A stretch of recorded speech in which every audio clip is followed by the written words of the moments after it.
Josh over here decided to record a segment, and Josh, give us a Mauger face, bro. Give us your Mauger face. Josh was talking about as to how he's gonna go all in on this new anime. I won't disclose what anime it is, but it's that good shit. It's really all you need to know. Alright, segments for the vlog. I know I have not been recording as much as I should have. I didn't record my day leaving Arizona, which that day was honestly fucking amazing. I spent the morning with Travis, who's one of our clients and one of my mentors. I honestly see him like as a member of my family. I love him to death, and I spent the day with him, and then flew back to San Antonio. Got here like at 8 p.m., 7 p.m. Went to dinner with my family. Just had a great time that day. And then second day, Saturday, I went to go celebrate my mom's birthday. Didn't record that day either. My mom's birthday is actually on Tuesday, but we decided to celebrate on a Saturday because why not? Because who goes to dinner on Tuesdays? We'll probably still go to dinner on Tuesday, but we decided to do like a Saturday one. We went to Austin, had a fantastic blast. And I'm honestly a bit more sold on living in Austin for a few weeks, just because of the environment. It's close to home, and it reminds me a lot of like New York style. So might get an apartment down there for a few weeks. And then Sunday today was a bit more hectic and chaotic. Well, not really. My internal state was a bit more hectic and chaotic. But right now I went on a walk here to the park. This is honestly probably my happy place. I love this park.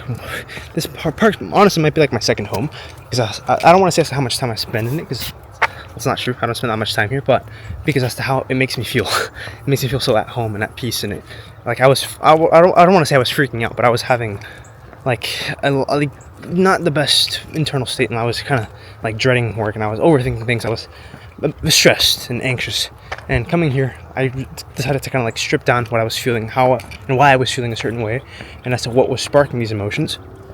And instead of like overcomplicating, I kind of just shifted the frame and shifted the input, and decided to instead of like dreading, oh, like we have to do this, oh, there's so much change, oh, we like things are going wrong, she's like, okay, perfect, this gives me something to work on, and this gives me time and the ability to improve our product and improve our service and really just like improve things. Like things can go wrong, and they will. That's perfectly fine. That's actually good, because it allows for us to improve. And that's the whole point of evolution. So I don't know, just great input shifts, or great shift in my mindset, and things are just looking good. But yeah, good little walk in this park. Honestly, I fucking love this park to death. It's interesting because there's like a school like over there, and there's so many fucking mosquitoes. Oh my, bro, there's so many. Sorry, the camera's all fucked up because I'm too busy fucking destroying these mosquitoes that are biting me. Dude, I don't know why is the camera like this, bro? I don't know. So I think the gimbal's broken in the camera.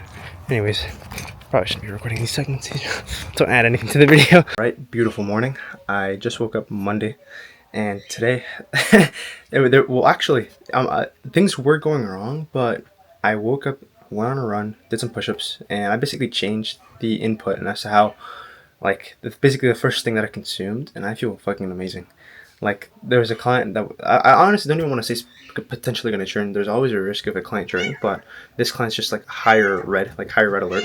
But honestly, like, I really internalized it, and I thought about it. It's like, at the end of the day, it's just a misalignment right now, and as long as we can show the client the value, and we can show him like the stuff that we're doing right now, and we can really just close that alignment gap, then we'll be okay.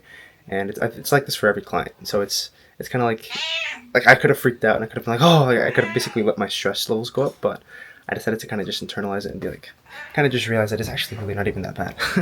So right now, I'm gonna dry my hair. Actually, am I allowed to? Nope, never mind. Restroom is taken up. I was gonna dry my hair, but early morning today, so we're gonna fucking win the day in Concord.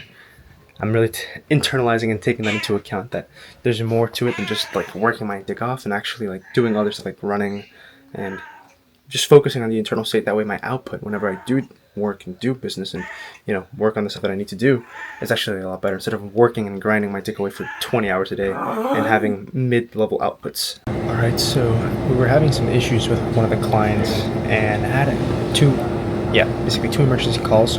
One with the production manager, another with the heads of department, kind of just aligning on everything. And biggest thing is, it's kind of like reading and trying to understand based off the client's like reaction as to what he actually wants. And I think this kind of goes like for everyone, and sometimes like there are some clients that are easier to work with, some that are harder to work with. It really just depends.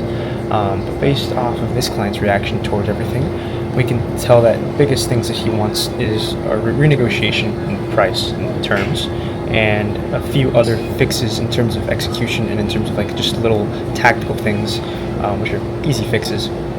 But at the end of the day, this is this kind of stuff that I like, especially like the tactical fixes, because it allows for our product to be able to improve. And right now, I was just kind of going back and forth with AI, Claude, just going back and forth. And I had a call, put the transcription of the call in here, and kind of just, we're going back and forth on trying to understand as to what the actual actionables were and what the things that we can extract from this were. That's one of the things that we were doing, just trying to figure shit out with that client. And I think we have a pretty good solidified understanding as to what happened, what not to do going forward, and what we'll be doing going forward with this client. Just to kind of, I guess you can see, like, close that off, and then just making sure that like things are cross border flowing in the right direction. I also have to do like because we had the heads of department call with all the heads of dep at the company, and we need to do what we do in that call is we basically, what we'll do is we will have like all the heads in here, and we'll kind of like do like a quick shotgun approach, where, or not shotgun approach, but like a laser approach, where we go through everyone's number one priorities for the week and as to what they're aiming for, and kind of just any questions and just going over things. But yeah, overall things going relatively smoothly. It's just patching up little things that kind of go wrong and basically playing firefighter from time to time. Josh over here decided to record a segment, and Josh, give us a marker face, bro. Give us your marker face.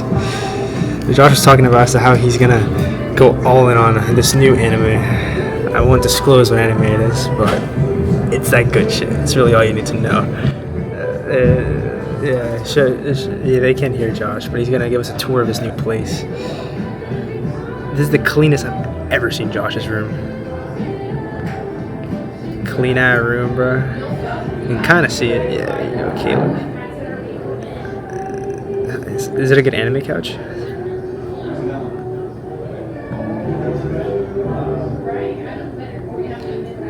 You're gonna yell at Dad, bro. I'm sorry, bro. It's like Mizuhara yelling at Kazuya, bro. Low key. Low key, yeah. It's like Josh low key living Kazuya's life right now, type shit. Yeah, fire. Alright, just got to the gym, and I was listening to this podcast around David Senra building a hyper competent. Actually, that's actually the segment of the podcast that I was listening to. But it's Adam Ferroni, Apple, the founder of the $6 billion software company. Or I guess it's the SaaS software. I don't know, whatever. I honestly don't even remember. And I honestly don't even know what the fuck Apple is. But besides the point, biggest thing that which I'm getting from this is A players, and that's how this guy,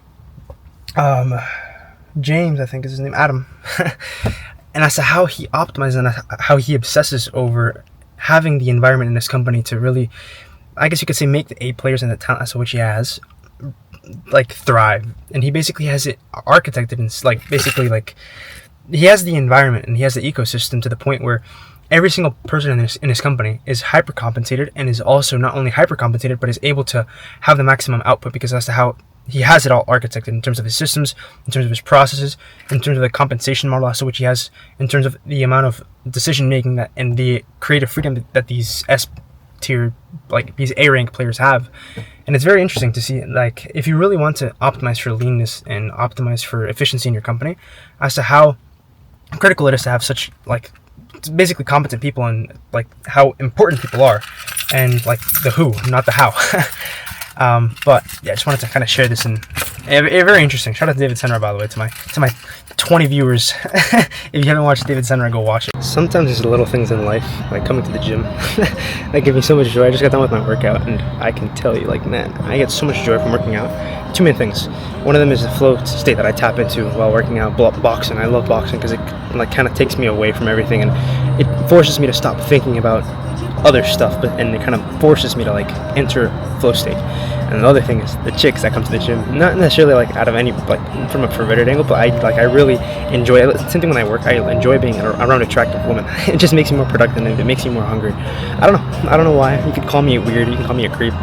It is what it is, but it's just something that I like and notice about myself. And then I really missed this pool For those who do remember, for the OGs, I used to make raw videos out here every single day, and to like for fucking whenever I first got out of high school, even when I was in high school, I used to make videos, and I still remember reading Rich Dad Poor Dad out here for the first time.